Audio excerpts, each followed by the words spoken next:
سلور کاله پخوا په همدې ورځ د اسلامي امارت مجاهد عسکر خوست ښار ته دننه او دغه ولایت یې په بشپړه توګه فتح کړ. له هغې را په دې خوا د اسلامي امارت حکومت د یاد ولایت مسؤلینو پر مټ د خلکو خدمت ته لاسونه رابډ وهلي او په بېلابېلو پراختیایي بیا رغونې امنیت او ګڼ شمېر ټولګټو پروژو له لارې ولسونو ته سهولتونه برابر او لا هم دغه لړۍ دوام لري. د یاد ولایت یو شمېر اوسیدونکي پر افغانستان د دویم ځل لپاره د اسلامي نظام راتګ په رښتینې توګه د هیواد ازادۍ او پرمختګ لپاره یو دلیل یادوي او زیاتوي چې له تیرو 15 لسیزو را په دې خوا یو ځل بیا هیواد په بشپړه توګه امن او ورځ په ورځ د پرمختګ پر لور روان دی.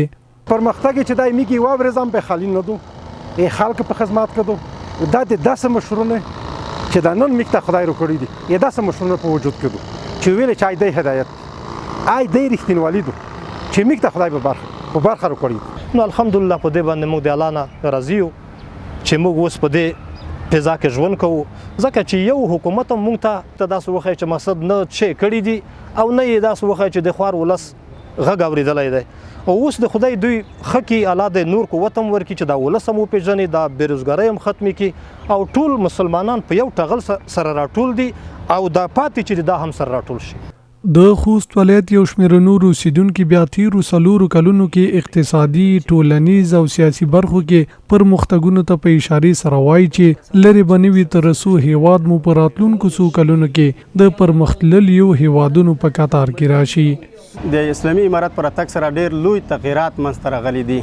او هغه زیربناوي پروژې چې د وطن او د نظام او د ملت لپاره ډېرې مؤثرې ګټورې دي نن موږ تاسو د دې شاهد یو. داسې پروژې ترسره شوي دي چې هغه پروژې د افغانستان د بهبود لپاره د افغانستان د ترقۍ لپاره د افغانستان د پرمختګ لپاره ډېرې مؤثرې دي.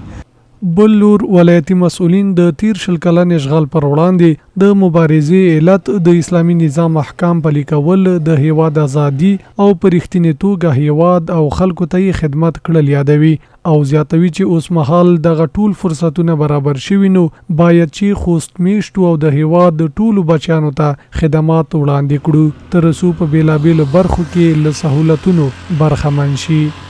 تاسو موږ هغه ولسی چې زموږ سره مو شل کلنه دوره همدارنګه د روس د اشغال په وخت کې اوږه په اوږه د دښمن په مقابل کې مقابله کړې ده. دا زموږ محترم ولس ده موږ د دوی په خدمت کې یو زموږ دروازې د دوی په مخ خلاصې دي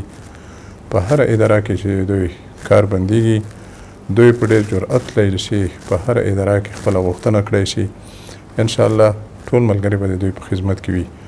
او هغه څه چې د یوه ولایت سره لازم دي لکه پراختیایي پروژې د خلکو غوښتنې نو ولایتي اداره د تجمنه ده چې ولس ته خدمت وکړي.